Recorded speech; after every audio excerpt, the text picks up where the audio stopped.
And I do want to thank the staffers that are here. Stephanie and Jack are running the presentation for us in the Teams meeting, so please, they'll be able to shout out when we need to hear from you all online. So please be a part of the meeting. We want to have online people speak What do up. we have online? I know Keith and Charles and We have about 32 people joining us online. 32 people online. awesome. Welcome. I'm just thinking. You have time.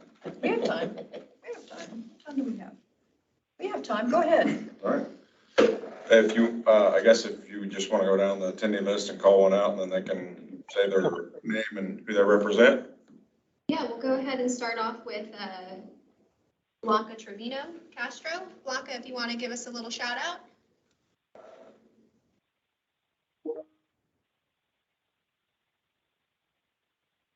Time's expired. And don't forget to unmute when you do it. Charles Hurd, are you there?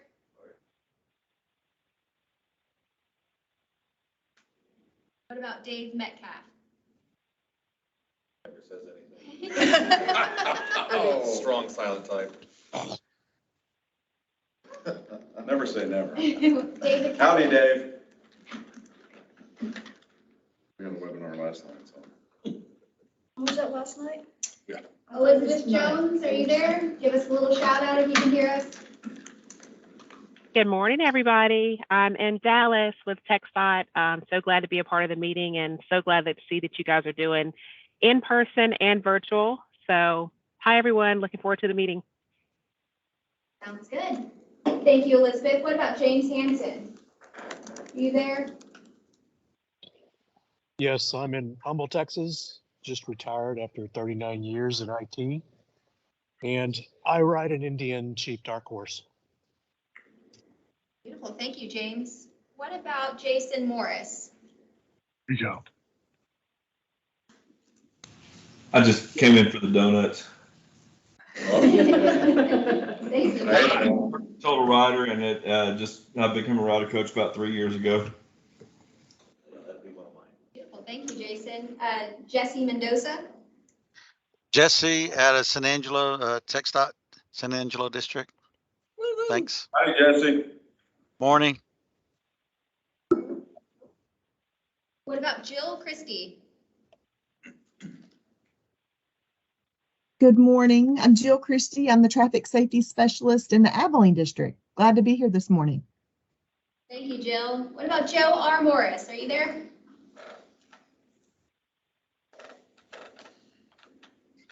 Joe? Joe Morris? Moving on. What about Josh Kane? Hi, my name's Josh. I'm a rider coach here in the Houston area. I'm also a member of the task force that's meeting later this afternoon. Thank you, Josh. Juan Gonzalez, are you on?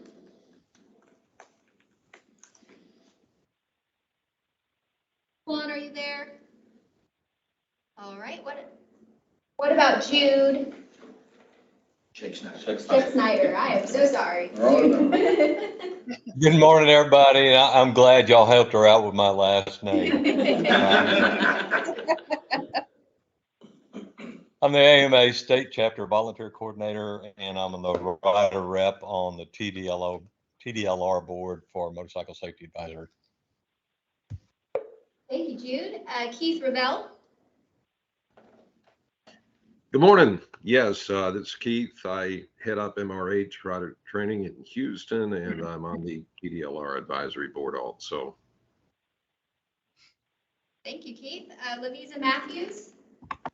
Yes, ma'am. This is Lavisa. I'm the traffic safety specialist in the Amarillo district. Looking forward to this, and I do ride behind my husband. Thank you. Mike Manzer. Yep, this is Michael Master. I'm with TTI. I'm glad to say I'm back in the two-wheeled community, having bought a 490, not cc, but millicc scooter. So, That's not 490, that's 49. yeah. 49.0. Thanks. It still has two wheels, Mike. That's right. Thank you, Mike. What about Maria Rogers? Good morning. This is Maria from Laredo District. Thank you, Maria. What about Mary Hardy? Hello, this is Mary Hardy. I'm the program coordinator for motorcycle training at Victoria College. Thank you, Mary. Matt, might be another one. Matt Russ? Matt Russ? Rorschach, yeah, close enough. Hey, I'm Matt. I'm the Little State Rep at the Office of State Representative Ryan Guillen, also a rider currently on an S1000RR. Thank you, Matt. Michelle Herrera? Good morning. My name is Michelle Herrera, and I am a traffic safety specialist with TxDOT here in the Fort Worth district. And because of my career in traffic safety and also because of my loved ones that ride, I'm just a strong supporter of motorcycle safety. Very glad to be here. Thank you, Michelle. Mona Lisa Fisher. Yes, hello, everybody. Super excited for the meeting. I am the TSS here in San Angelo District. I also host a San Angelo Motorcycle Safety Coalition, which some really exciting things are happening there. Attended a COCI meeting this last weekend, and man, they are really interested in bringing more motorcycle safety into their clubs and for the independents. So looking forward to just kind of being a part of that in some way. But I ride a Spyder, love it. And thank you, glad to be here. I'm glad that so many people are on.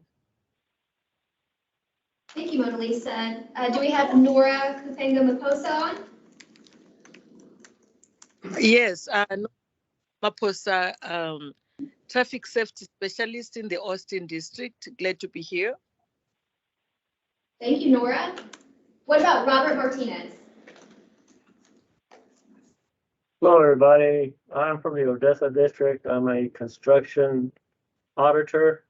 I've been riding over 43 years. And somebody said there was donuts here, so that's why. Thank you, Robert. Rosa Cuevas?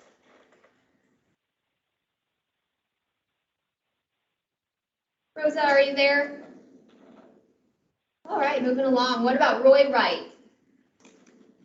Yes, I'm Roy Wright in San Angelo District. Kind of like Robert, been riding for many years. My family rides. I enjoy riding with my son and my daughter and my son-in-law. And always been interested in motorcycle safety and been a part of the coalitions here and in Abilene. I'm glad to be on board. Howdy, Roy. Thank you, Roy. Howdy. Do we have Shelley Holmes on with us?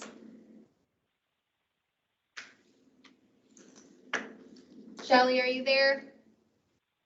Take it off mute, Red.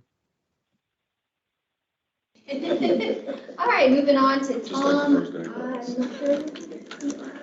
Tom Krieger.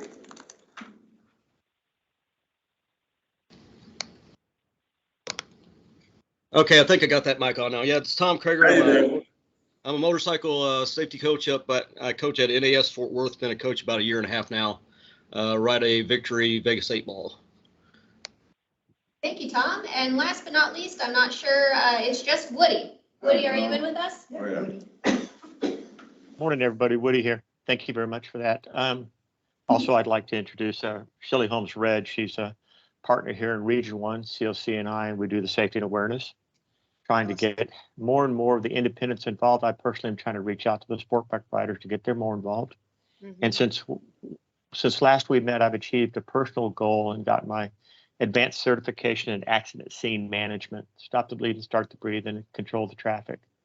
It's a skill and an attribute that I just can't say enough about. I highly recommend that we get more people in that set. It's a skill that it's a value, and I just hope that we never have to use. And thank you for your time. I appreciate being here. Congratulations, Woody. Thank you. I think we should give a shout out to Elizabeth for sending this out to all the TSSs, because we've had more TSSs on this than we have ever. Yeah, this is great. So thank you. And thank you all for taking the time to be here. If I can jump in, I'm Charles Hurd. I was on mute earlier. I second what Woody just said about the accident scene management training. I've taken it, my son has, and we certainly recommend it for everybody here. I'm a motorcycle rider and a motorcycle lawyer. Met many of you in person at some events and annual meetings. I'm interested in legislation. I'm very interested in motorcycle safety and awareness, and happy to be aboard. Thanks. Anybody else figure out their microphone and want to speak in before we get moved on to the next one? Raise your hand or speak up. We're going to move on. Hey, Jude, you're next up on the calendar. I'm going to give you a heads up there so you can start prepping on that side of it. Good to go, sir. All right. And we'll turn it right over to you, Jude. You coming live from Texarkana, Texas? Yes, sir. Up in God's country. All right. If you refer to your agendas, you'll see that I'm going to speak briefly about 3 different little topics. The first one is our 10 initiatives that we've been working on the TMSC task force. We pared down a lot of great ideas from a lot of great folks, and we pared them down to 10 initiatives that just recently that have been approved by TxDOT. I think there's going through some minor edits at this point, but by and large, these are the things that the TMSC and TTI working together will be moving forward with. First one is to improve data sharing to facilitate the sharing and coordination of data among different state agencies and with the motorcyclist community. I believe you all know, and you've probably heard me say that before, that we can't understand problems unless we understand the data, and we can't work on solutions until we understand the problem. So that's why data sharing is so critical for us to come up with solutions. The next one is to expand TMSC membership, and actually I see this hand in hand in partnership with data sharing. The more people that we have at the table, the more ideas that we can constructively come up with in order to adequately address problems, come up with solutions, and share those solutions with the community. The next one is to improve motorcyclist awareness within driver education. We have a tendency as human beings and motorcycle riders to try to deflect the majority of the motorcycle crash problem in the state of Texas. We have a tendency to deflect that among the driver community, when in fact a very large portion of our motorcyclist crashes do not involve other vehicles. But those crashes that do occur with other vehicles, if we educate drivers better on what causes those crashes, then we ultimately can work towards reducing those crashes. And also the next one, research motorcycle training funding. So we had a bit of a blow this legislative session, which I'll get to later, about the funding aspects. And this is just to open some research on how we can better fund motorcycle safety, maybe some alternative funding venues that we have not thought about in the past. Involve motorcycle dealers in safety efforts. This is something I think in the state of Texas we have kind of fallen by the wayside. We really need more dealer involvement in our motorcycle safety efforts, and they certainly have a strong dealer association in Texas, and we probably just need involvement from that association and from separate dealers to try to move our motorcycle safety efforts forward. Involve influencers in motorcycle safety outreach videos. So we're talking specifically about investigating the feasibility of involving influencer celebrities who ride motorcycles. So I know we've tapped Kevin Schwantz in the past, and we probably need to reach out to other influencers in the state that could maybe better help sell the motorcycle safety messages. The next one is research benefits of lane filtering and splitting. I'll also discuss that in just a minute with legislative issues. But if lane splitting and filtering are the ways that we want to move forward in the state of Texas, as motorcyclists, we should be able to sell the benefits to the legislature, because that's where that change will have to happen. If the benefit's not there, then we don't need to be selling the message. But if it is there, then we should be able to point to validated research that champions that particular process. The next one is outreach on penalties for riding without a license. This is something I did as a TSS while still working for TxDOT. This is something that needs to be portrayed to municipal and county judges so that they understand the benefits of training and having a license versus just having a fine attached to a violation. And the last one, to prepare a motorcycle safety toolkit for traffic safety specialists. I'm so glad to see there's so many TSSs on the at the meeting today, because you're kind of the point of the spear, both for motorcyclists and motorist groups that can highlight the issues that we have in the state of Texas and how important it is to get the message out and to try to find solutions for the problem. So those are the initiatives that we've been working towards in the task force, and hopefully TMSC will be able to carry those forward with grant funding opportunities. If anybody has a particular question about those initiatives, please just drop them in the chat and I will try to answer them. Or you can certainly get my email from TTI and shoot me an email if you like. And we'll work towards finding an answer for you. The next section I have on the agenda is a legislative update. I believe we have spoken towards this before in previous TMSC meetings. We had several bills going before the 88th Texas Legislature this session. The profiling and gang database bills did not progress in the House as they did last session, so they did not pass.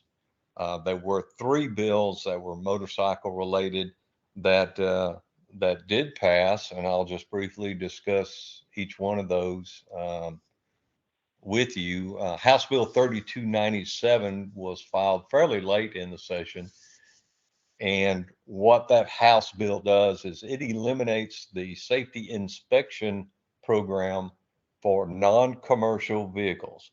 So if your motorcycle is a non-commercial vehicle, this bill eliminates the requirement that your motorcycle go through a safety inspection prior to registration. And it's the same way with your non-commercial passenger car and truck. unless, of course, you are in an emissions county.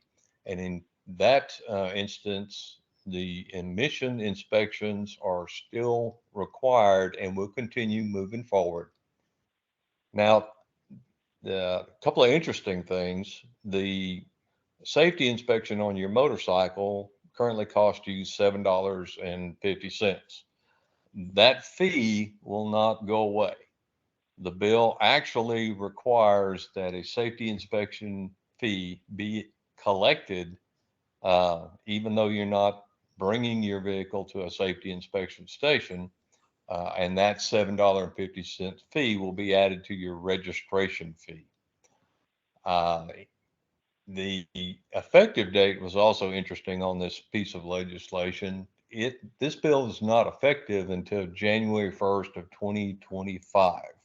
I think I had misrepresented that in a prior presentation. I thought it was going to be in effect next year, but it will not be. So January 1st, 2025, the safety inspection on your non-commercial motorcycle will go away. So that requirement will go away. The next one I'd like to talk to you about is House Bill 4122. This allows so it does some good things and some things that some of you might think are not good, but it does allow the motorcycle full use of a lane. So that's one of the positives of this. You know, for a long time, I've heard motorcyclists complain about cars crowding them on multi-lane freeways, or crowding them while they're going down the road and passing and not going all the way to another lane. So that's been an issue. And so this particular law adds to the transportation code that a motorcycle has the full use of a lane. And it specifically also allows riding motorcycles two abreast. Now, it disallows a motorcycle or more than two motorcycles to ride abreast. So it would be illegal to ride three motorcycles abreast on a lane of travel. It also disallows any form of traffic filtering or lane splitting. Now, some of us are in favor of lane splitting. Some of us are opposed to lane splitting. But this particular section in transportation code has been added that would disallow traffic filtering. Now, the positive spin to having that in the transportation code is that moving forward, next legislative session, if as a community, motorcyclists go to their legislature and say, we want traffic filtering in some form or in all forms in the state of Texas, well, then that gives us a specific section of the transportation code to address it. So, you know, you can look at it as a positive or a negative, but moving forward, if as a community you want traffic filtering in some form, then there's a specific section in the traffic code or the transportation code that you can attack or modify. And then the last one I want to talk about is Senate Bill 478.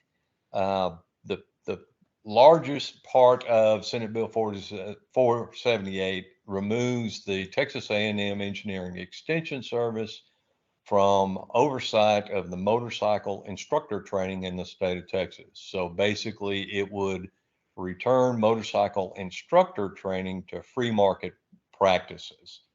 So hopefully the free market will take over this, just as it has since 1985, and we'll see more widespread instructor training opportunities for prospective instructors. It also, unfortunately, removed the motorcycle safety grant program. Fought so hard to get for such a long time, but no state agency really stepped up to the plate and said, hey, I want to administer this motorcycle safety grant program. So nothing was actually done. So we'll need to think more strategically about how we can possibly utilize some of General Revenue 0501 money. That's the Motorcycle Safety Education Fund account, and try to get that money back to motorcyclists for training purposes, other than just the administration of programs. The effective date on Senate Bill 478 is January 1st of next year. So the effective date on that is coming up relatively quickly. And one last thing before I turn this over is we absolutely need members. Both the TMSC and the TMSC working group. As I alluded to earlier, you know, many hands make light work, plus many heads together collectively, we can get a lot more accomplished, because I'm not the great idea guy. I've just been around a long time. So we need a lot of ideas, and we need a lot of opinions from all different aspects of the community, not just a biker group, not just a sport bike group, not just a racer group, not just a rec riders, not just traffic safety stakeholders. We need everybody in the same room. That was the vision for TMSC initially in 2008. And we just need to get the word out and get more members so that we can positively affect motorcycle safety in this state. And unless you have some questions, that's all I have for you. And I think I kept you pretty much on time, Maurice. You did an excellent job, Jude. Excellent. We're going to pause for just a moment and see if anybody has any questions or clarifications on your subject. So if you do, please raise a hand or speak up. And Jason Morris, I know you dropped something into the chat. If you want to go ahead and speak on that now, you can. It was, Jude answered it. January 1st is when it's going to release back to the public, the wild. Beautiful. And Matt, I see you have your name, your hand raised. Hey, folks. Actually, following on Jude's great presentation, thank you, Jude. The 4122 bill actually came out of our office. And I wanted to kind of chime in a little bit on the discussion about lane filtering, lane splitting.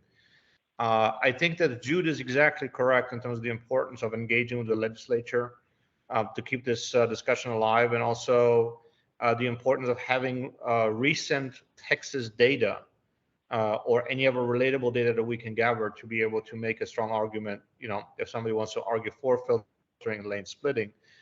Beyond speaking of the legislature, though, and I can tell you all that I tried to do lane filtering this past session and tried to champion the issue.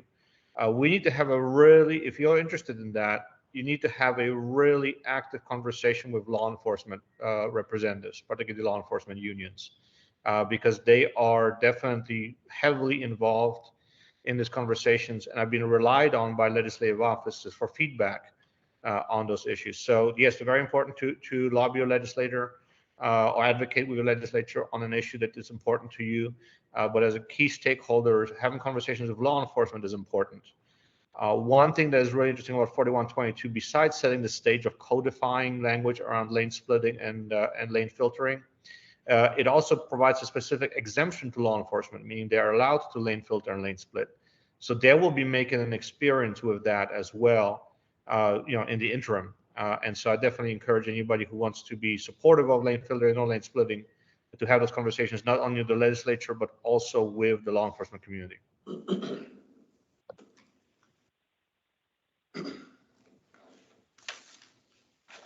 Anybody else has anything to ask Jude or a comment? Speak now or forever hold your peace.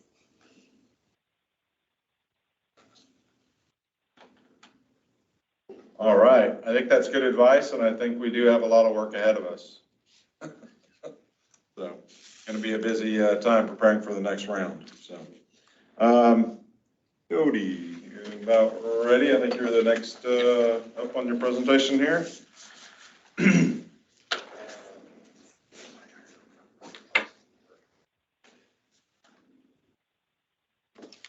So my name's Cody Stewart. I am a transportation researcher here at TTI, but I also do ride. I mentioned earlier in my introductions that I work for a track riding motorcycle school called Ride Smart.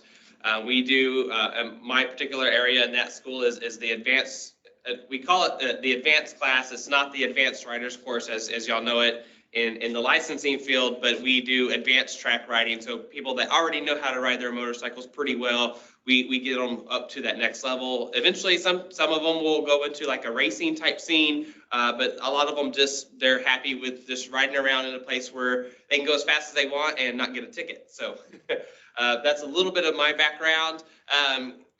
Here I'm talking about the unlicensed to ride problem that we have here in Texas. So in Texas, we had around 535 motorcycle operator fatalities in 2022. So not including any additional riders. This was the actual operators that we had in 2022. And then of that, 297 of them were unlicensed, meaning at the time of the crash, they did not have a motorcycle endorsement. Maybe their license was completely suspended, they didn't have a license at all, or maybe they had a Class C license, but just did not have that motorcycle endorsement. That represents about 56% of our fatalities. That's a huge number. It turns out, you know, as I'm talking to a bunch of people that are instructors and motorcycle safety specialists, that yes, we need to get people trained. And in fact, this is not, in 2022 it was 56%. In 2021 we were at 63%. In 2020 we were at 54%. So this is not some outlier. We hover around that high 50 range year after year after year about getting people licensed. All right, so oh yes sir.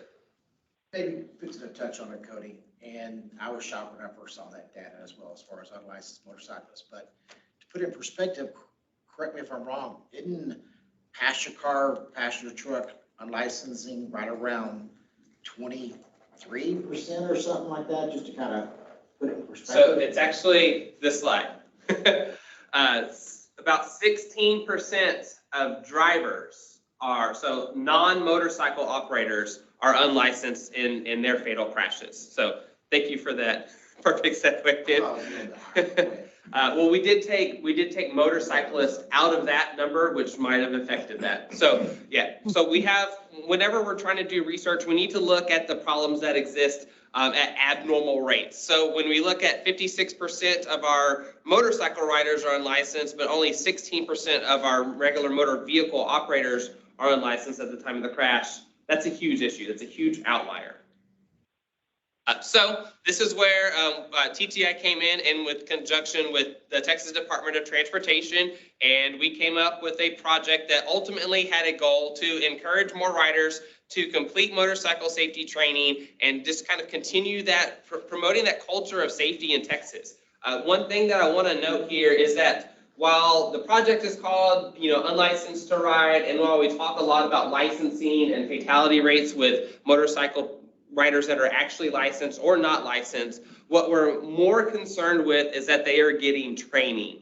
I am not concerned that you paid, it's not the concern of this project that you paid money to get that ILM endorsement on your license. We want to make sure that you paid the money to go get the training. But right now, the best data that we have is going to be that crash data, and they don't know if you were trained or not. They just know if you had your motorcycle license or not.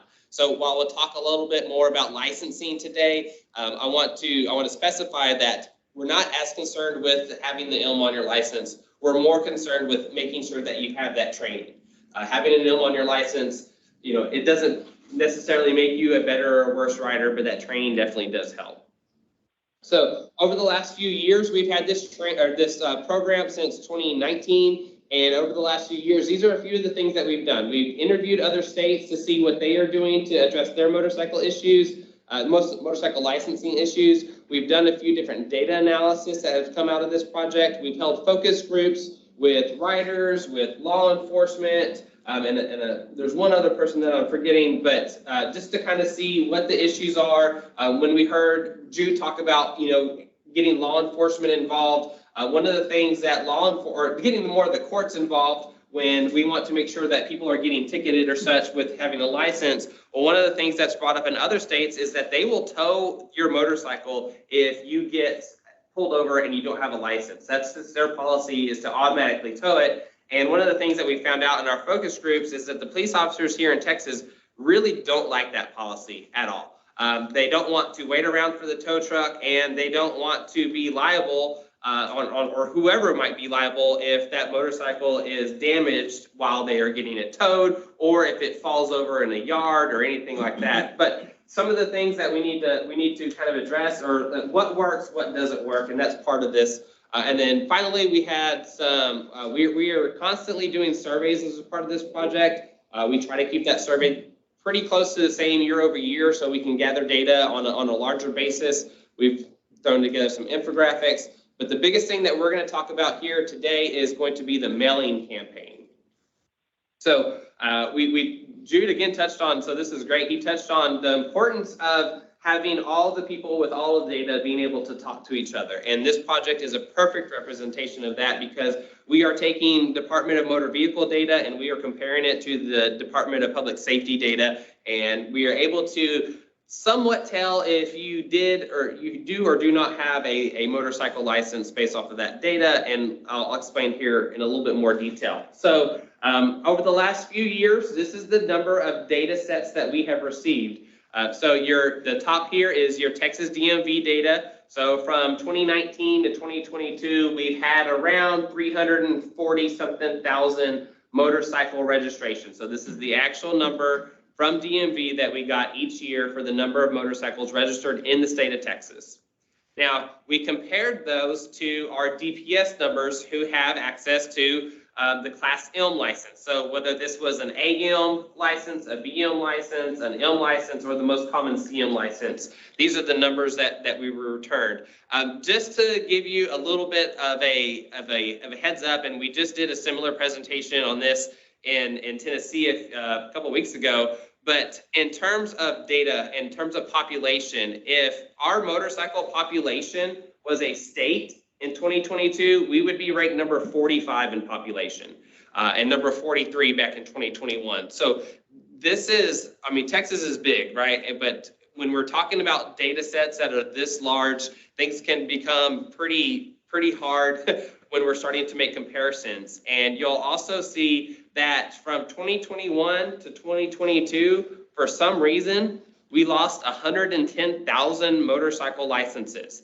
I questioned DPS when we saw this, because why for the last 3 years we were hovering from 60 to 84, and then all of a sudden we dropped 100,000, and they did not know. Yes, Maurice. COVID. They didn't have to drive to work anymore.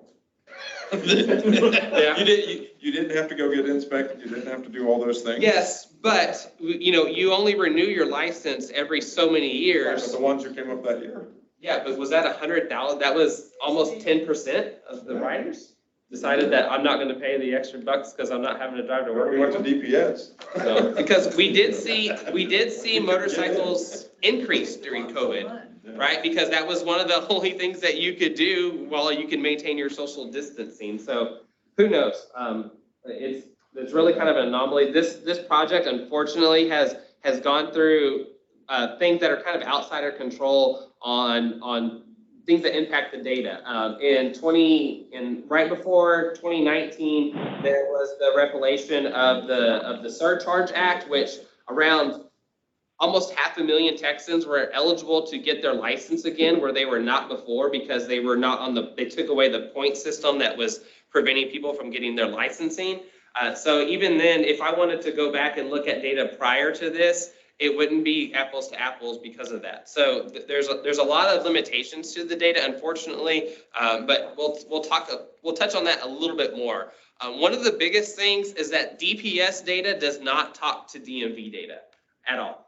So we have two completely separate databases that we essentially have to make them talk. We do a process called geocoding, which in a really way to sum it up is we put both addresses into Google Maps, and then Google Maps will actually make the address the same. So like on my address, it's a county road address. And so sometimes it'll spell out county road. Sometimes it'll spell out CR. Sometimes it'll be CO, county, RD, road.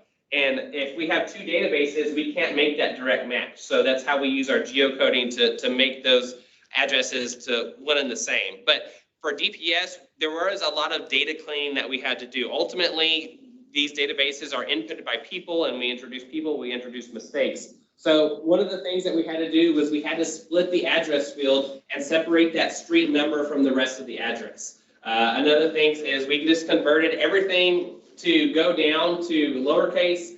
We removed any types of spaces, hyphens, other symbols that might have been entered. We have a lot of names that have hyphenations, but we removed all of that again. So because one database might have those hyphens, the other database might not.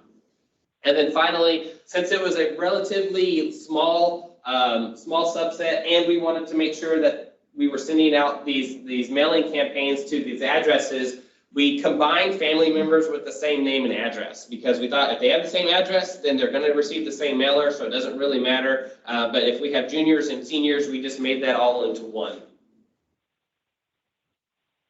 DMV was a lot harder than DPS, actually. So the name, we had to split the name manually into different cells in our spreadsheets, because it all came as one name. And with that, sometimes they would have it first name, middle, last. Sometimes they would have it last, first, middle. And so we rearranged some of the more obvious ones. But again, it introduced more, when we're looking at a million different names, these types of things make a big difference in our matching. Also, we had to remove entities. So you can see here, and there's a lot of entities, companies that own motorcycles, and as such, we're not concerned with the companies, right? We don't care that Allstate or that some city somewhere owns a motorcycle. We want to make sure that we're just dealing with the actual people.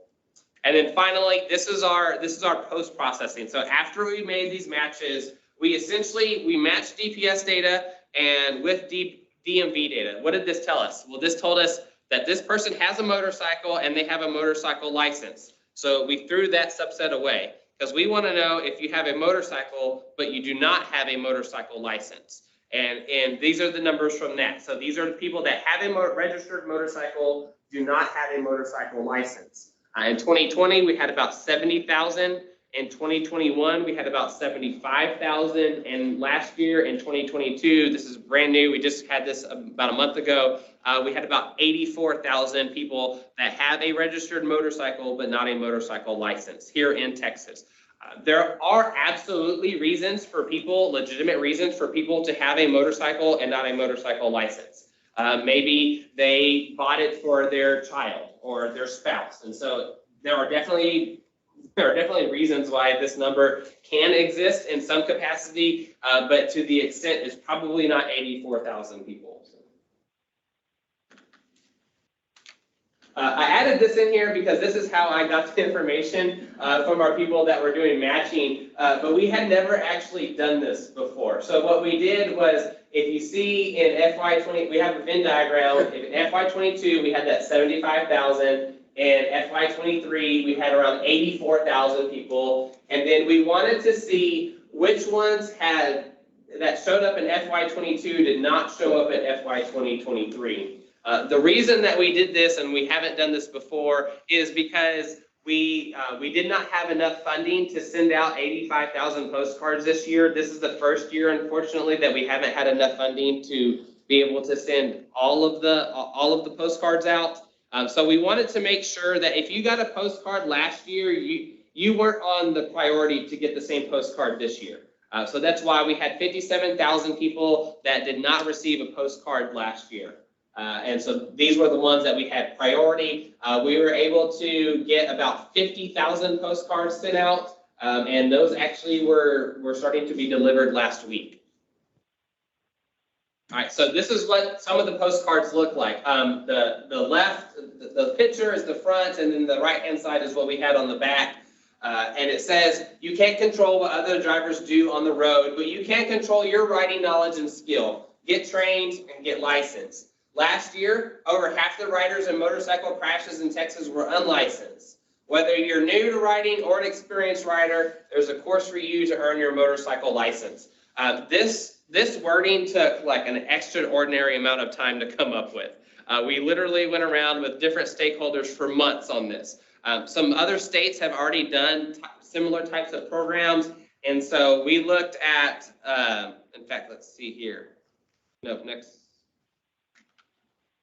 Did I miss it? Oh no, it's a couple slides back. And my clicker's not working. Let's go this way. Yeah, so this is one of the ones from the other state. This is a postcard, and it says, choice is yours, get endorsed or get towed. And so this was one of the reasons why we brought up towing earlier, is that we don't want to say, hey, this is a consequence, but no one actually experiences that consequence, because then that kind of eliminates the whole message.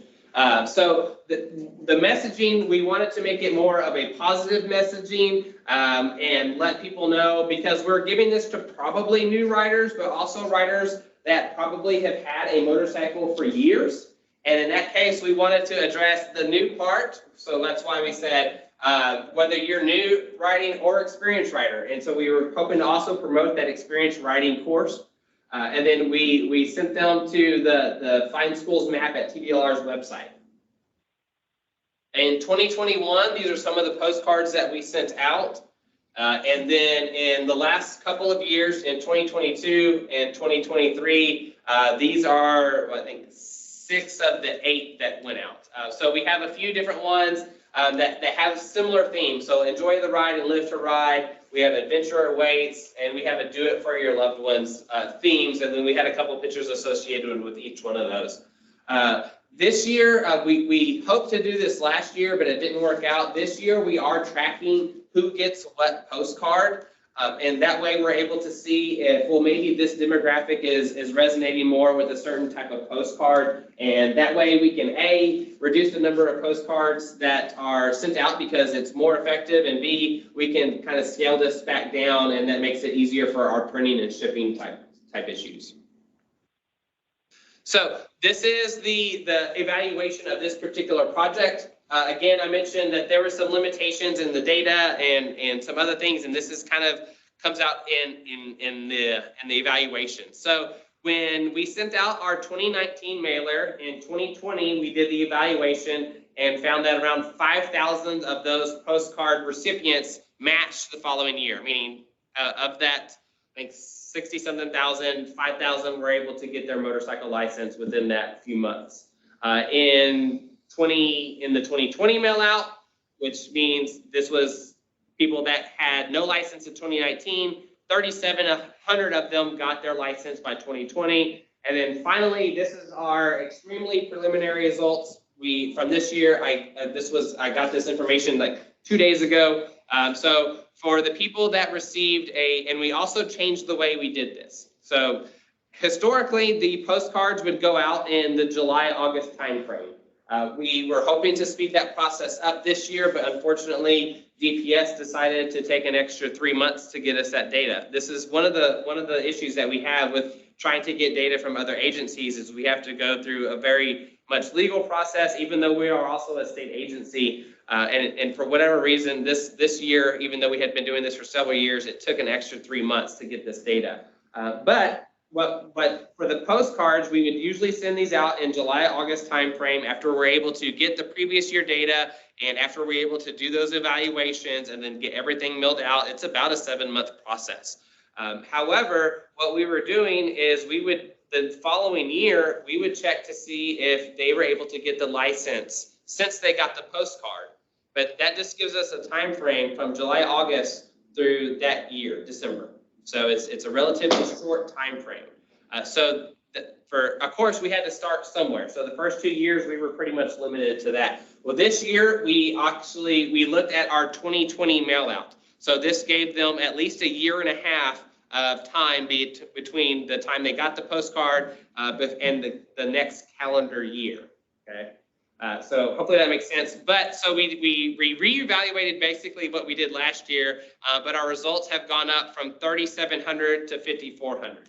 So this means that yes, and more people are getting their license, but our evaluations, because of the limited data that we had at the time, were previously limited to just a few months. So again, some of the limitations here. We mentioned that earlier, but during COVID, registrations weren't even required at all for motorcycles or your cars for several months. So we saw a reduction in registration numbers. The Motor Vehicle Records Disclosure Act. So in 2021, this project almost got completely eliminated by the legislature, kind of inadvertently, because they were wanting to make sure that people were not using state data to sell people products. And so this was what some companies were doing, and when the legislature got a hold of that, they essentially were saying that you cannot use state data to reach out to people. And that's exactly what this does, but we're not trying to sell anything. We're trying to promote that be compliant in the law. So we were able to get an exception under this act because it turns out that, yes, there are state agencies that use this type of data to reach out to people for non-nefarious reasons or capitalistic type reasons. So we were able to exclude this under under an exclusion called Motor Vehicle Operator Safety, which was not written in the original language of that particular law. Another limitation is data user agreements. So again, it's really, really important that we get good with that discussion on being able to share data, because we're not able to do these types of projects if we're not able to share data with each other. It's not consistent from agency to agency. So when we talk to DMV, it's a very different experience from when we talk to DPS, even though we're getting very similar data. DPS, like I mentioned, took an extra 3 months because we had to fill out different forms than what we did before. They also reduced the amount of information that we were able to get. So from now on, if we're not able to get that data back from DPS, our evaluations are not going to be as effective because we're not going to have demographic information. We can't say, hey, these are the types of riders that are not getting their license. And which is important to know, because if I'm trying to target a specific group of people, it's going to be very different than if I'm if I'm targeting young sport bike riders versus older people that are retired and on other types of bikes. These are the types of things that we need to know because we can tailor these messages to be more effective. And ultimately, that means we're using taxpayer dollars more efficiently. And then again, we don't have a baseline. I would love to be able to look back in our 2016 to 2019 data to get some type of baseline saying, hey, this was with no postcards being sent. These are how many people were getting that license, because we definitely know that some people are getting their motorcycle and then getting their license later, and maybe they got caught up in a certain time frame and they got a postcard, even though they always had the intent to get their license. So we would like to know how effective this project really is, excluding that percentage of people that we would know would probably get their license with or without the postcard. Unfortunately, we can't get that data, and that data would be skewed because prior to starting this project, there was 500,000 Texans that didn't have a license at all because of because they had not repealed the Surcharge Act. All right, next year, one of the things that we're hoping to do is develop a more centralized location for motorcyclists to find training and licensing information. Currently, when we send these postcards out, we list TDLR, and so it has a map, but it also directs you to DPS's page. When we were doing our surveys, we found out that that's actually pretty confusing for a lot of people, so we were hoping to create one centralized location, have all that information, a one-stop shop, makes it a lot simpler. We're going to continue to do our mailing campaign and evaluation. One of the things that we're hoping to do is get birthday and/or driver's license number. With our evaluations now, since we don't have that extent of personal identifier information, we are not able to, if someone changes their address, then it's going to fall off between the time we send the postcard out until the time we do the evaluation the following year. But if we can get something like birthday or driver's license number, that would help us be able to track someone over the course of 2 or 3 years versus just 1 year, and hope they don't move in the meantime. And then finally, one of the things that we've also come out of this project is to support riders going through training. So if you are a rider school, you have probably got an email from one of my staff members asking if you would like to be involved in getting paid surveys out to riders. This would be before and after their licensing, And this year we were down on our numbers a little bit than what we were hoping for. But if you are a rider training school, this survey helps us because we are paying for these surveys. So the rider gets, I think it's up to $40 now to take about maybe 20 minutes worth of survey. So before the training, and then after survey after the training. And then hopefully once we get enough data points, then we can use this information to bring back to the schools to say, hey, these are the things that we've learned. These are the things that are going good. These are the things that we might be able to improve on. Finally, this is my project team, and also want to shout out to Allison, who was our former program manager. She has helped us a lot on this project, and a shout out to Elizabeth Jones, who's on the call, our current program manager. She doesn't know what she's getting into yet, but she'll find out. This is my contact information if you have any questions, if later or now, or want to reach out to me in the future. Again, if you're a rider school and you would like to participate in that survey program, please send me an email. That way we can have that on file to get started next year. But any questions? Really great presentation. I'm kind of curious how Texas compares to other states in that 56th percentile, with like Florida, other states that have a whole lot of motorcycles. So we are pretty comparable. California actually does a better job than we do in terms of states that have a higher motorcycle ridership. Their percentage is less, but other than that, we're pretty comparable. Michigan, Oregon have done really well. Oregon actually, their whole licensing program is part of like one agency.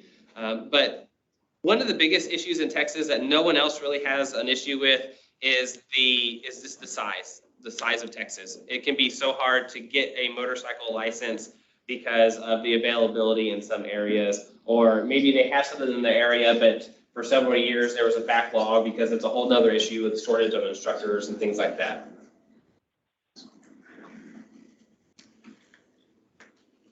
So Charles? Question. Yeah. I think there's a question for you, Cody. Yeah, Charles Hurd asked, do you have email addresses or cell phone numbers so you can send out reminders in that way? And I'm gonna guess it's.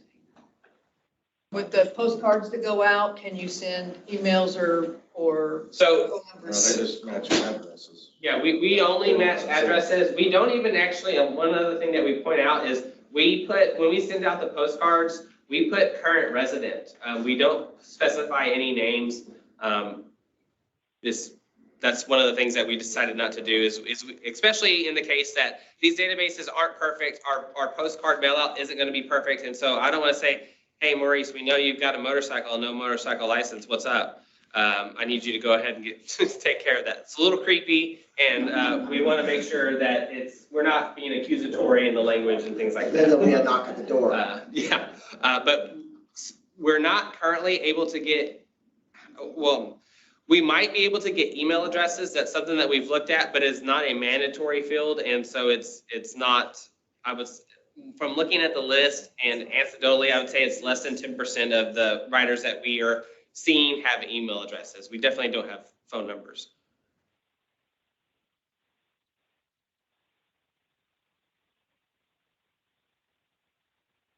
Any other questions online? Does anybody have anything to say for Cody, or comments, questions? Good job. Keep up the good work, Cody. Appreciate it. And everybody, and is that your break time timer? Yes, we're gonna go Okay. ahead and take a 5-minute break instead of 10 so we can get back on track. All right, so is that gonna count down? So she changes it to 5. Okay, yeah, all right. Wow, look, time sure is flying, right? There you go. Break time's in half already. Enjoy. Good job with y'all's project. Thank you.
Or you, if you advance the slide, It got to work. you can do the whole, just point it at, we've done that many a time, that's not very just. Good Give the job. wrong thing. All right, everybody, we're back, and Kathy's going to be continuing your session here. Hope everybody's made it back, and I'll get in my seat, so I'm in the way, right? You're not in the way at all. I'm just, Cody's a hard act to follow. So since he ended his with thanks to the entire team, you all have been working with our entire team all year, so I didn't do that, but I do want to shout out for Allison and Elizabeth, and she's starting to see what she's gotten herself into. I'll just see if she wants to stick around. But we really love and appreciate her support. So just kind of some of the things that we've been able to accomplish this year with our motorist awareness and motorcyclist safety outreach and support. We went to events. We're supposed to do 3 events. We went to 4 so far. We didn't count the toy run. It was kind of a last minute. They requested that we go out there. And it was what we thought would be a smaller event. But when you look at all of the motorcycles across the top of the screen, that was not so much a small event of motorcyclists. Compared to Lone Star Rally, a little smaller, but not near as bigger than we expected. So in addition to that, we were asked recently by the Ladies in Leather Rally and parade to go out to Beaumont and participate with their event. So we will be there in early September. I don't know what my September color. And thankfully, Allison did approve that before, so we are going to add that event. We also, in addition to doing some of the events, we were able to send just materials out to people who asked for them, like the Texas Council on Clubs and Independents, that they wanted to share with their statewide. There was a ladies group had events at the Kawasaki shop up in Plano, Kawasaki Suzuki. They asked for some materials. We were able to send some out to there. Maurice took some out to the toy run here in Bryan at the ranch, or College Station at the ranch. So we want to expand on that a little bit more. These are some of the materials that we have that we sent out this year. The materials that are printed, we can get from this grant. If it's not printed, if it's not paper, we can't get it from this grant. So we have to find additional funding outside in order to come up with those materials. So the coasters that everybody loves, and the hand sanitizers, and the keychains, and all those fun things that they really want to come see, we have to find additional funding to make that happen. But the items that you kind of see here, the ones on the left-hand side of the screen are ones that TTI publishes. The ones on the right-hand side are ones that TxDOT publishes through their campaign that has been with Sherry Matthews for the last couple of years. So those are things that we can order through them. The only ones we have questions on right now are the retro reflective triangle stickers that are so popular. We have finally wiped TxDOT out on those. So tell us we want more so we can get TxDOT to see if we can put in another order for those. One of our other things was the statewide motorcycle safety forum out in San Marcos this year. We were a little hesitant. We were kind of concerned after last year with really, really low numbers. Our registration was up higher, but we had 27% not show up. But we did have 11 people register the day of. So we ended up with 88 attendees, which was about double what we had last year. So that was encouraging. What when we sent out our surveys after, we asked them how they loved it. Everybody loved the forum. Their top reasons for attending were they want to know more about the safety and then the networking. Those were the two big things that they wanted to do. They did say that on the networking and socializing, they didn't have a lot of time to do that. It's hard to put a lot of content in with a lot of extra time into a one-day event. They did find that the most useful information was Cody's unlicensed to ride presentation, and the highest rated, the one overall highest rated was the one you see pictured, which was our accident scene management, crash scene, and then the panel discussion that followed that. So we will not be having our annual statewide forum in 2024 because we're going to be doing something else that I'll talk about here in a minute. But keep in mind, we are going to keep this information together to see if we can do the next forum, what we can do to improve. So another thing we have is our website. Everybody knows our looklearnlive.org website, and if you don't, now you do. We update data, the crash data from TxDOT, the CRIS data. We update that every year on the website. So on our front page, you'll see a few little stats, but even more so is in our routes. If you're not sure where to see the routes, it's up in the upper right-hand corner of any page on the website, and it tells you can see the state. All those little areas that are marked are routes that have been noted as good motorcycling routes. But in addition to that, if you click on each of those routes, it gives you information about the route. Some of them have videos. Some of them have feedback from motorcyclists that have been out on them and what they liked and didn't like about it. But it also has the crash data and information about it. So you know where the hazards might be. So when you go enjoy that ride, you know, oh, this is a place I need to be careful of. Hopefully we can get this more and more use from this. The numbers of people that have been seeing the routes page has been diminishing. We've been doing some social media that has helped bring attention to this. So if you haven't seen it before, take some time. Go out and see what's going on in the routes in Texas. Along with social media, we've come up with an average of 20 new posts each month, in addition to some of the other posts that keep going out when it's irrelevant, when it's hot, or when it's cold, or when it's raining, when it's Motorcycle Safety Awareness Month in May. But our top post was kind of interesting. This is the top post for the year so far. It went out there and people shared it.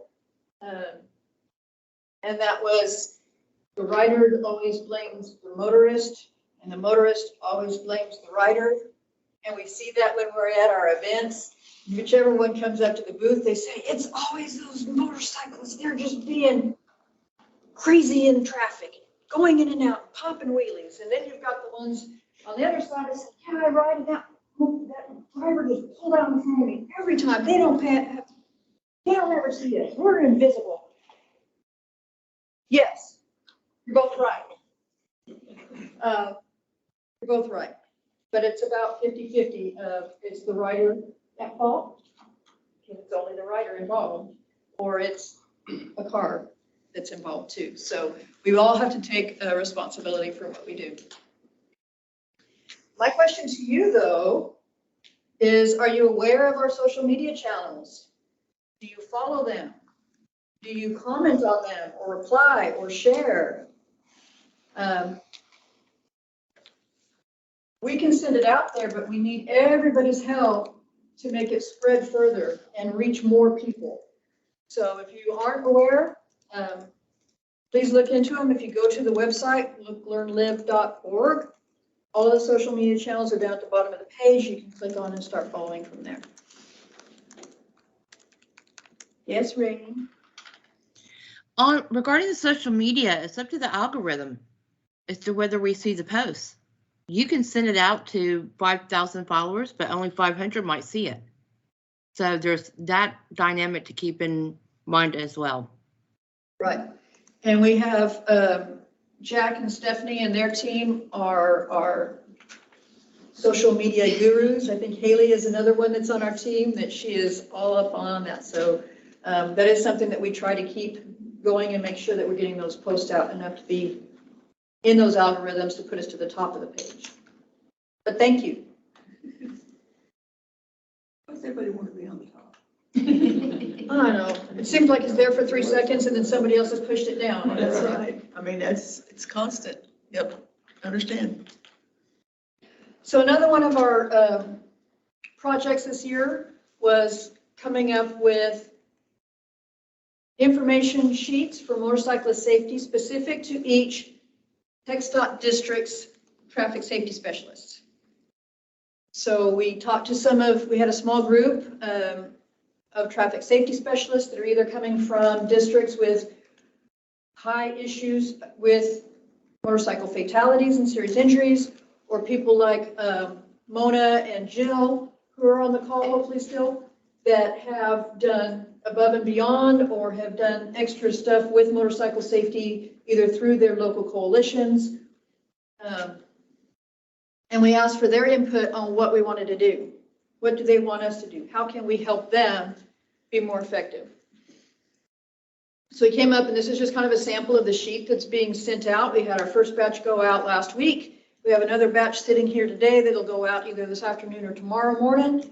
And then we have some traffic safety specialists out there that haven't told us how many they want so that they can send them out within their communities.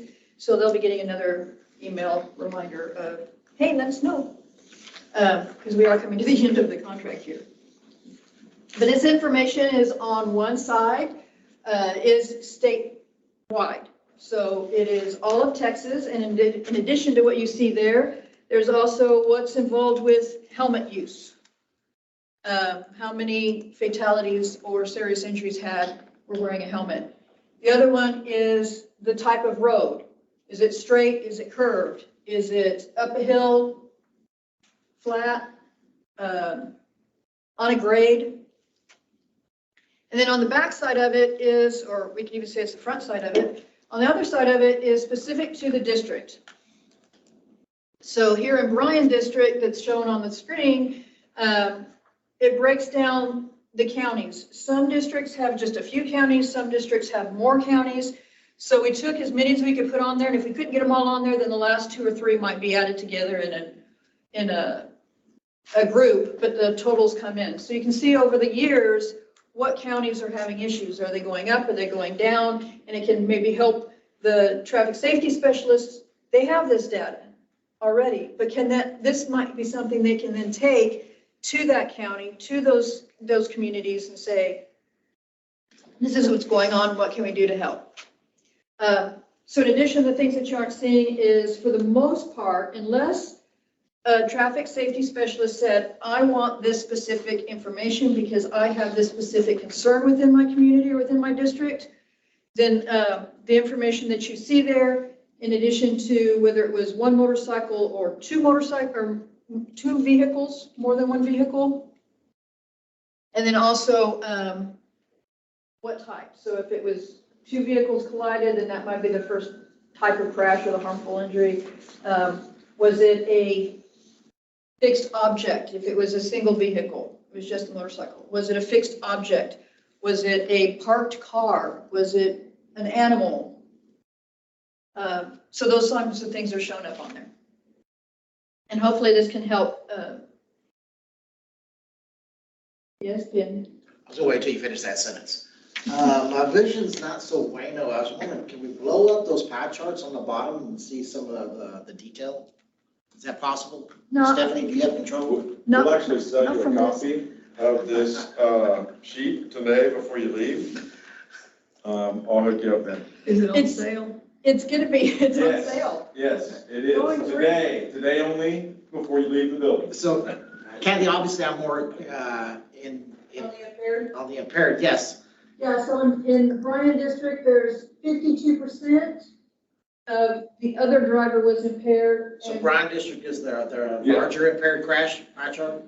The 48%, I need to talk to somebody about this, it looks like it's flipped. I checked the numbers are right, but the pie chart might have been flipped. So there's 48% of the motorcyclist was impaired, Okay. and Of all- 52% the other driver was impaired and killed a motorcyclist. Okay, so those are fatalities. Those are fatalities Pie and chart. suspected serious injuries. Yeah. Fatalities and suspected serious injuries are what are shown on the information. Any other questions? If you want to know what's going on in your part of the state, contact your traffic safety specialist. Your TxDOT traffic safety specialist. If you don't know who they are, drop us an email and we will be happy to give you their contact information. A lot of them are on this call, so if you're in the Teams chat, you can see who they are and where they're from, and some of them have even put their email address in there. Start partnering together. Let's make this a group effort. So that's what we've done so far this year, and we really thank everybody for their help.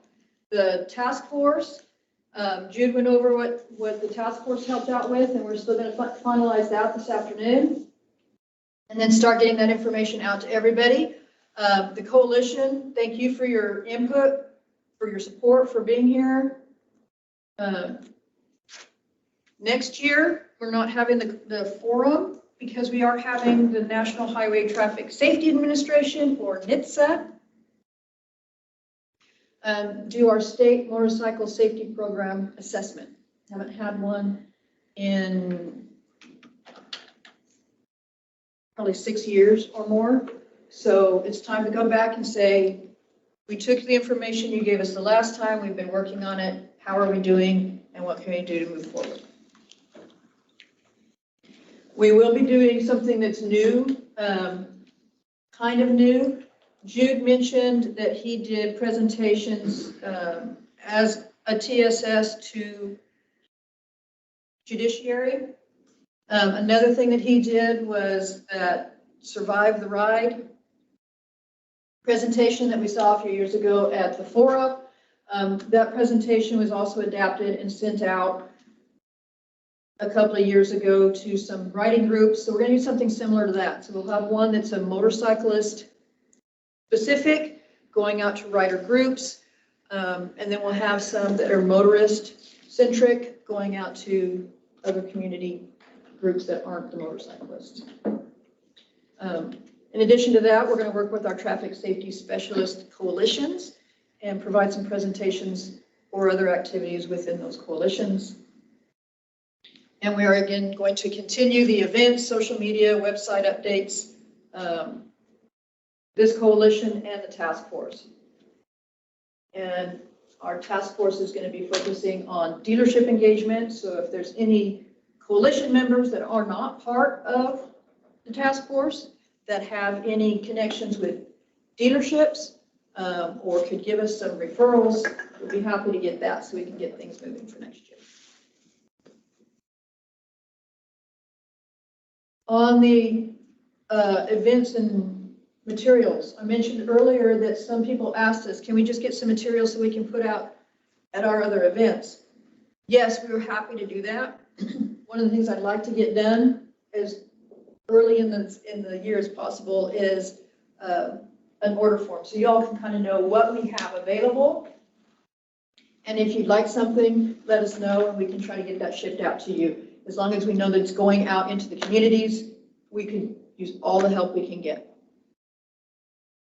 Yes, ma'am. On the motors presentations, would that include like the driver education schools? If they would like us to come out, we'll be happy to come out. We don't know what that's going to be yet. We're still developing that. I didn't know if you were going to send the presentations out or. The plan is that we'd actually be going out and doing presentations. Okay. I do know that one-size-fits-all kind of presentation in a box for driving schools about motorcyclist safety to meet the criteria is one of the things that's been a high initiative. Right. So if we can, we've got some people that are Because interested. that side's knowledge base may not be what a rider's knowledge base is. Right. I totally agree. I know personally. So that is something that that has been identified as fairly easily fixable. It's just not something that we have all the people and funds in place to do at this point. But it is something that we want to work towards. I know that there's two levels, because it's also the teenagers, the young drivers, but there is also an adult group. And your learning styles actually differ, because what you get away with on telling a teen and how you move them along to learn, you kind of got to slow it down for an adult. And so a little different. We'll definitely be asking for your input when we can get to that point. As well as I think there's a teen in the driver's seat. That's been a pretty good program to help teen drivers. Yeah. And their Oh, yeah. safety. So that'll probably be a good part of that too. We'll have to see how this develops, but we can reach out to you and see what we can do. Any other questions? We had a couple comments online. James Hansen mentioned that he does share the social media posts for the Thank you. Learn Live. Blanca mentioned that she did receive the Laredo District TSS fact sheets and that they're already sending it out to their coalition members. Awesome. And then there were a couple questions that might have already been answered in the chat. Rain asked who the traffic safety specialist person for Dallas was. And Jason Morris also said, is there a master list that they can get the district members? As long as Elizabeth says, yes, I can share that, I'll be happy to. And Well, they can also through the TxDOT website. Yeah. I mean, if they go to the TxDOT website and then the district. My only concern on that one, Maurice, is when I've gone that route, the only thing I get is the engineer's contact, not the TSS contact. Right. It's hard to find. So it used to be a lot easier to find. You got the list but now it's a nightmare. Well, I'm happy to confirm Elizabeth did say that she was going to share the list with you, Kathy, for you to send out. So. Yeah. And I see somebody has raised their hand. Mona Lisa, if you want to go ahead and ask your question. Yeah, I just want to, Kathy, I did receive my sheets also, so I'm super excited to get those distributed out. And I noticed the meeting was recorded. Are we going to be, can we get a link to that? it will be it should be in the Teams. We can chat for a while, but we'll probably get it posted up to our YouTube channel, through our YouTube channel, and a link to it on the website through the events page with this, along with the meeting minutes, the notes, and as long as Cody's okay with it, the presentation decks will be posted as well. Awesome, thank you. And with that, and then just Blanca said if she could just, we could share the YouTube link once that's available. We can definitely do that. If you are not already, if you're on the meeting today, but you are not signed up as one of our coalition members, if you go to the website under the coalition, there's actually a fill in the blank boxes now to sign up for that. That was new. I just noticed it yesterday. Go ahead and sign up for that. That puts you on our mailing list so that after this, we'll be sending the information out that things have been posted and where the links are and all that stuff through that email list. All right. Thank you. Presentation. Thank you, Kathy. Next up, Laura's going to be talking to us. Come on down. Next contestant. Well, thanks everyone. And I know we've also got to get to the open forum here before noon, so I'm just going to go through these real quickly.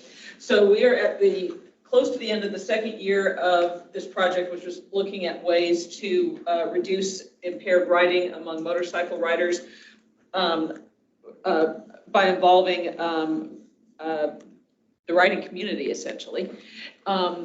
We do have, and I'll just go through really quickly. So last year, we developed a toolkit for motorcycle stakeholders with just various types of approaches that they might want to use within their clubs, as individuals, if they had motorcycle-related businesses. That toolkit is still available, and I'll talk about it a little bit more in a minute.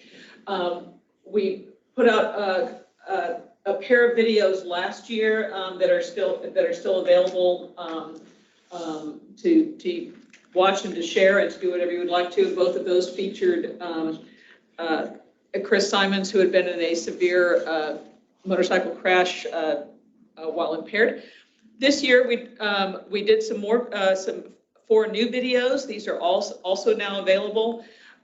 We involved 2 of them, the Culture and Community and Leading by Example, involved several of you in the coalition, and thank you so much. We wanted to talk to riders about what they are already doing and what they think needs to be done. So a couple of those are those type of interview videos. And then we have 2 more of just some factoids about how alcohol affects riding that has been taken by some facts taken from previous research. And then the final one's kind of a humorous one called Sober Rider, which focuses on the dilemma that if you have ridden, unlike if you were in a car with some friends to go out to have a few drinks or have dinner with some wine, if you're on a motorcycle, you don't have a designated or sober driver you can fall back on. It's you. So like I said, these are all available on the website, and I'll provide a link to that. The website is Look, Learn, Live. The website is Look, Learn, Live.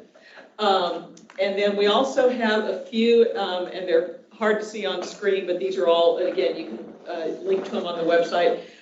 We wanted to provide, it's hard when you're trying to say, this is why, you shouldn't drink alcohol and then get on a motorcycle or into a car, but it's hard to provide data in a way that's remotely interesting to most people. And so these were just some ways to kind of using a warning label format to provide some facts about, here's where you are even when you're at a 0.03 BAC. Here's what's happening when you're at 0.05. Here's what's happening when you're finally at the legal limit. And so these they're sort of 8.5 by 11 printable sheets, but these are also available, if you want to, download and print, download and share. Just some ways to get some of that information out to people. So we do have a feedback survey on these materials. It's currently active. That QR code on screen has a link to that survey. A bunch of you have already taken that survey, and thank you so much. That will be active through Friday the 25th, and if there's anyone who hasn't had a chance to weigh in on some of those, we very much appreciate your input. This project is not continuing as a separate project next year, but the main Look, Learn, Live project is going to continue, among its messages to have a focus on impaired riding, because over a decade's worth of motorcycle crashes in Texas, a third of the riders killed were impaired at the time of the crash. So it's an ongoing problem, and so it's one that we're going to continue to focus on within the main grant. And I think, let's see. Yep, there we go. There is the link, and then a separate QR code. Both of those are the same URL. All the materials are on one page at Look, Learn, Live. We definitely encourage you to share the videos, share the graphics. These are all free for you as citizens to use. And then also downloadable as a PDF is this Motorcycle Stakeholder Toolkit. I'm hoping to do, so we we had, at the end of last year and even at the beginning of this year, had talked to a bunch of people about potential updates to that toolkit. I had not, which is my own fault, had not put it as a specific objective in this year's grant. I was planning on, if we had some money left over after videos of asking COM to make some updates to it. Currently, we don't. We've spent all we can in that area this year. And I think our communications folks are also like up to their eyebrows trying to finish things up for other projects at the moment.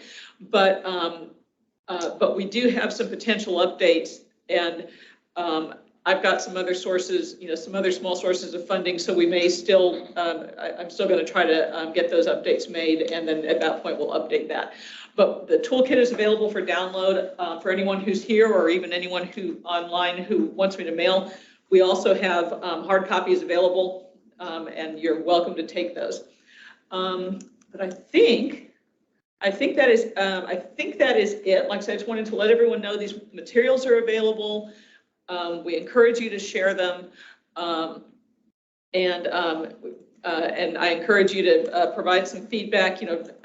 Like I said, even though this project's not continuing as a separate project, it'd be good to know what appeals, what you all think is effective, as we carry forward some messages in the Look, Learn, Live project for continuing to try to reduce the number of crashes due to impaired riding.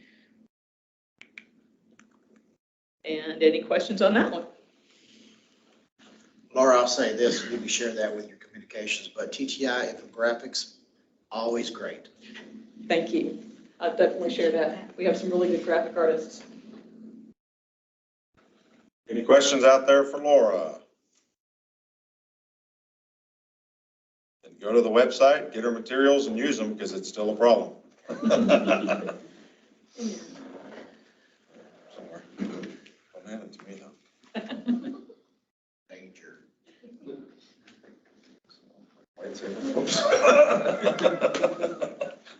What's that do? Don't push the red button. No, not that one. So who's got the clicker? Oh, I gave it to Maurice. Go ahead, Maurice. No, it's okay. It's okay. I can relinquish control of remote. I don't have an issue with it. I don't have a control issue. I'm quite fine without a remote in my hand. All right. Next thing, as was mentioned, there will not be a motorcycle safety forum, but they're looking to do 3 coalition meetings next year. So the questions that come up in person and possibly regionally. So this is going to be your time to provide your input and feedback to what you would like to see or where you would like to be for those meetings. So also topics, what do you want to hear more about? And also your suggestions as far as how can we as a TMSC be more effective? What areas do we need to be concentrating on, focusing on, pushing forward with? So those are your homework assignments. You can put them in the chat now. You can also sleep on it and then provide your response tomorrow. Email back to the group. So.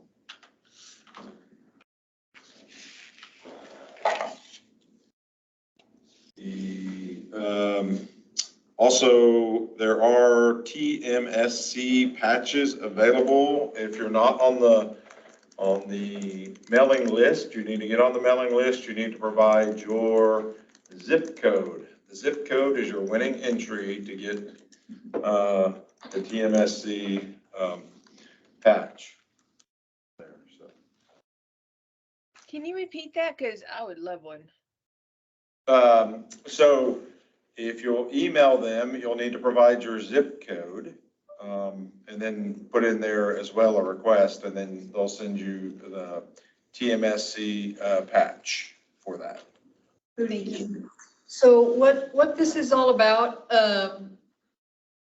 this year TxDOT asked everybody to kind of look at the data and what are some of the higher risk areas for our particular type of traffic issues and fatalities.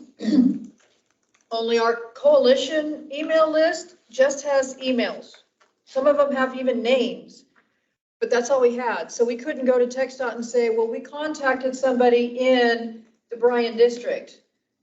Just because we know Maurice lives here, we didn't know that looking at the data.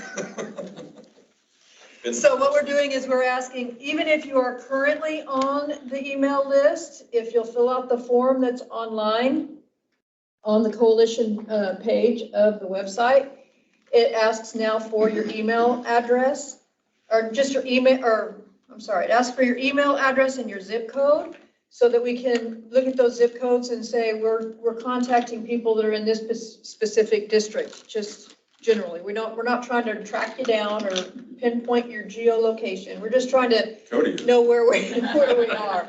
He's just trying to make sure everybody's. And if you don't have a license, just go ahead and give him your address as well, so he can send you a postcard. But I do have a license. No, but I got the license. Yes. And if you did receive a postcard and you're in this group, then we need to have another separate talk. Actually, my whole household got like 2 of them the first year this went. Really? Yeah, and all of us were licensed. well, you need to get the rest of that. But that's a different story. Your son's doing it. Well, he does again. Yes, that's what I'm saying. This was years before that. Anyway. So we want to hear from you. Open, anything you all have to give back?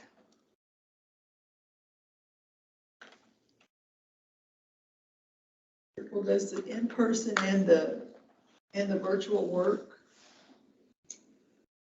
I mean, I notice we have more virtual than we've got outside of TTI's group here. Man, I tell you, I'd love to see at least one of those in person. Okay, so something that I picked up from being on a TSS coalition is that most of them are virtual, but then it's like one of them a year or one periodically is in person only. So if you want to participate, you have to come. Any thoughts on that? That's kind of what like the coalition forum. I think a lot of our coalitions, Kathy, right now are a hybrid. We do offer a virtual one, but we, of course, we want to encourage them to come, be in person. It adds just a different feel to the whole meeting when they are actually there in person. So, and I know that for my motorcycle safety coalition, they are always in person except for like when, when Jude speaks and does a presentation, of course, he's virtual. I'm going to try to get him in person here. And then maybe Cody too. So those are always really, really good, mainly because, all the bikes are there. It's a really good visual that, we are, that these riders are really concerned and are on the safety wagon, So that's how kind of, even my safety coalition is virtual and in person. Okay. And a comment from online from Jason Morris, he said he'd actually prefer in person, but riding my bike to Bryan College Station in August isn't on high of my priority list. Yes. So I think that's a good thing to keep in mind though, time of year for sure. So maybe Could it be somewhere else though? Is it cooler somewhere else? Currently not. Is it cool up there in Texarkana, Jude? Yeah, I bet you it is. It's probably only 101 this afternoon, right? Yeah, actually, I think it's going to be 104 tomorrow, but you just got to stay in the shade. All those trees. I have less shade on the coastal bend. We'll probably be having a coalition meetings in late November, probably early December. No shade in Laredo. Yeah, Laredo is hotter than Corpus Christi, so when a student wanted to go to Corpus Christi for a class, they were the only one enrolled in the class. It's like, it's not too hot. Yes, it was. Anyway, sometime probably early December and sometime in March are going to be coalition meetings for next year. Would those be better times to have it in person? Yes. What was the months in the first? Probably early December or March. And if we do it in person, is Bryan College Station a good place to do that? Is there a better place somewhere in the state to do that? And we have to have some commitment of, we're gonna have a lot of people there because it takes something for us to go do that. Kerrville works. Oh, yes, it does. Just as long as we get Dodge Dodge Athletics. in this area. Oh, yeah, here. Okay. Hotel rooms there. I will say that the regional part might work for several people that would love to come here, but, you know, taking a 4 or 5 hour ride is not gonna be there. Also, and it goes back with the funding and how to get more people involved. And I know it's short notice, you know, might be for next year, but try to find something or someone, imagine a dealer or, I don't know, anything like, or somebody with deep pockets that can sponsor part of the event to get people like, well, if I go there, I'm going to see this while I'm there. And during the last meeting that we had, I know the presentation was very nice, but imagine if we could have, even if it adds a day, might not be for the meeting, say, hey, if you come to this event, this 2-day event, then you can get certified on the crash scene. Accident scene, yes. And then that will get people say, well, I'm gonna go there, I'm gonna go get certified. And then, you know, I don't think, it, you know, it might not work as to get it for free, but I know sponsors that will pay for it, because I did it through Motorcycle Missions. And they had a sponsor that paid for it. Everybody went to the class. So when we went to their meeting, we all got certified for free. So that might be a good thing to do. Plus, it gets us out of the area to go somewhere else and see other people that would love to see us in person. But if we go out to somewhere else in Texas, you know, we'll get to see a different view. Plus, it's a good ride. So if y'all are collecting zip code information, so someone asked us on one of the chat about location, maybe that's, could be part of that, is you can look and see with the zip codes. Concentration. Yeah. Yeah. So if you haven't done so yet, let us know what your zip code is, because we don't know where everybody is. And if you want to have it in your area, get other people to log on to Look, Learn, Live, put their zip codes in. Yes. Okay, you're making a whole lot of work for Kanchan. Yeah, go to the website and put it in Go to through the the Look Learn bot. That's not what you said. I know what she said. I'm just saying. That's why I'm clarifying. Go to the Look Learn Live website, fill out your form, and make sure to put your zip code so that you're officially registered and geocached, so Cody can find you. So. And knock on your door. No, he's just gonna send you a postcard. So. And I actually, because I get notified when that happens, I've gotten 3 new ones this morning, so yay. Awesome, Yay, good work, y'all. guys, good work. Good for you. That's all the items that were on the agenda, but we're gonna open it up if anybody has any other topics, comments. TDLR has a open forum coming up August 31, is that correct? Correct. For Yes. those members, so that's another area that many of you should be interested in. Yeah, TDLR.gov on 8/31, they have a meeting for the Motorcycle Safety Advisory Board and changes in upcoming rules.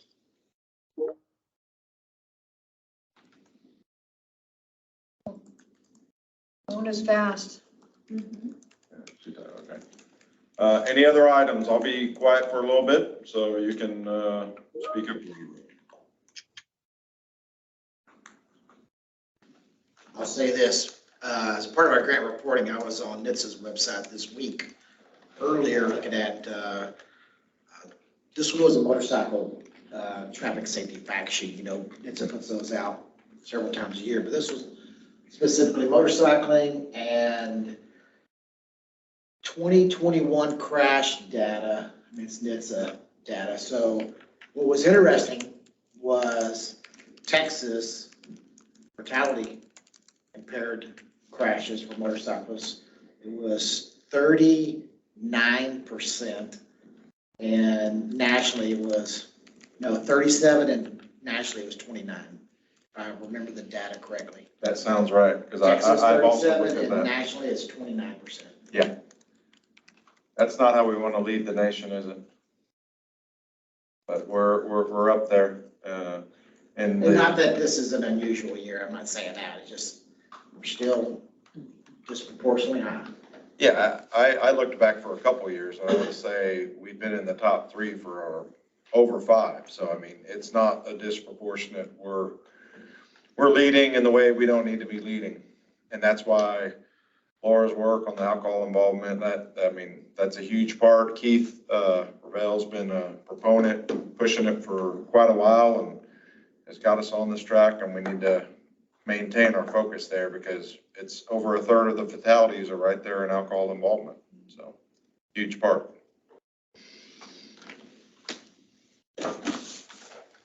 Maurice, I have one thing to add. If the TSSs are still online, I had produced several different PowerPoints for presentations. One of them was for municipal court and justice court judges, but also I had one in there that I made for my coalition meeting, and it's specifically designed to educate motorists on why motorcycles are so hard to see in traffic, which is why we have that issue with those types of traffic crashes. So that should be still on their shared drive if they want to take advantage of those. They would just need to be updated as far as the crash statistics that are there. But the videos that are embedded should still prove helpful. And if any of them wanted to reach out to me about that particular presentation, I'd be happy to fill them in. Thank you, Jude, for bringing that up. I did locate, I've got your presentation on Riding Dirty that I'm kind of working on right now. And then the other one, I'll definitely take you up on that and get with you to see how we can update it and make it more current. But appreciate your work. The one that I would go around the state, and the presentation I made to riding groups, that has been updated. TTI actually updated the statistics. It may need to be reviewed again because it's been over a year since I made one of those presentations. It does need to be updated, and that's probably one of the ones we will refresh for next year to do some of those presentations, and we can definitely share it with TSSs as well.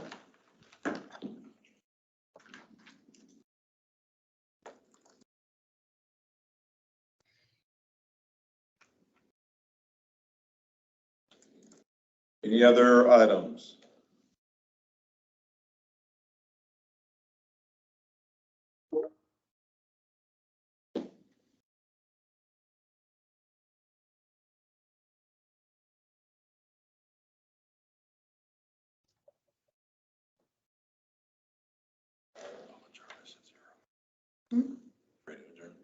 I am. There's no other. All right, I gave you your silence there, so we'll call this meeting adjourned. Thank everyone for your attendance, participation, and continued work. Thank you very much. Keep going.